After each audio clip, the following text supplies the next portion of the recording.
அவ்வளோதான். எல்லா ஃபேமிலியும் மெம்பரும் சொல்லுவாங்க, "என்னப்பா இவ்வளோ நேரம் ட்ரை பண்ணி இன்னும் 1 வருஷம் ட்ரை பண்ணு, 2 வருஷம் ட்ரை பண்ணு." அதுதான் இருக்கிற மிகப்பெரிய ட்ராப்பே. 2 வருஷம் பாருங்கள், இல்லையா முடிஞ்ச அளவுக்கு சின்னதாக பிஸ்னஸ் ஸ்டார்ட் பண்ணுங்க. அதே நீங்கள் 5லேருந்து 6 வருஷத்துல பெரிய பிஸ்னஸாக கட்டு வந்துடலாம். இதுலேயும் இந்த கோச்சிங் சென்டர்ஸோட அட்ராசிட்டி இருக்கே ரொம்ப அதிகம். இந்த புக்கு வாங்கி படிங்க, பாஸ் பண்ணிடலாம். இந்த யூடியூப் சேனலை ஃபாலோ பண்ணுங்க, பாஸ் பண்ணிடலாம். இந்த வீடியோ பாருங்கள், கண்டிப்பாக 10 கொஸ்டின் வந்துடும். என்னடா நினச்சின்னு இருக்கீங்க?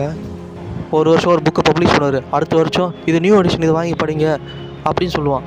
டேய், ஒரு புக்கு தான்டா, அதில் 10 கொஸ்டின் சேர்த்துருப்பேன். 10 கொஸ்டின் ஒரு சின்ன பிடிஎஃபாக கொடுத்து அவன் டவுன்லோட் பண்ணி அட்டாச் பண்ணி போகிறான். இல்லை இந்த புக்கை நீங்கள் வாங்கி தான் ஆகணும்னு சொல்கிறீங்க.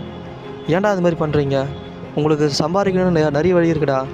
ஏன்டா இன்னொருத்தனை வாழ்க்கையை அழித்து சம்பாதிக்கிறீங்க?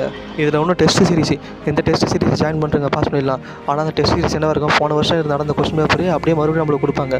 இருக்கிற ஃபேக்ட்டும் அதுதான். இந்த மெட்டீரியல் வாங்கி படிங்க, இதில் இருக்கிற கொஸ்டின் தான் வரும் கண்டிப்பாக சொல்லுவாங்க. ஆனால் அந்த கொஸ்டின் பார்த்தா நம்ம கவர்மெண்ட்டில் ஈஸியாக கிடைக்கும் அந்த கொஸ்டின் பேப்பர் எல்லாமே.